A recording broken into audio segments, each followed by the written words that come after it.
Hi everyone, in front of me I've got Xiaomi 14T Pro, and let me share with you how to enable and disable the OTG connection on this device. So let's start with opening the settings, and here we have to scroll down to find additional settings.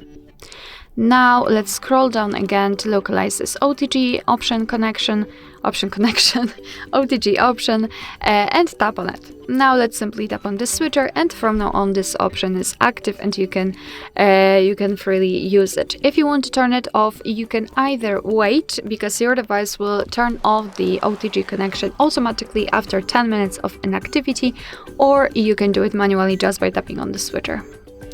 Alright, so that will be all. Thank you so much for watching. I hope that this video was helpful, and if it was, please hit the subscribe button and leave the thumbs up.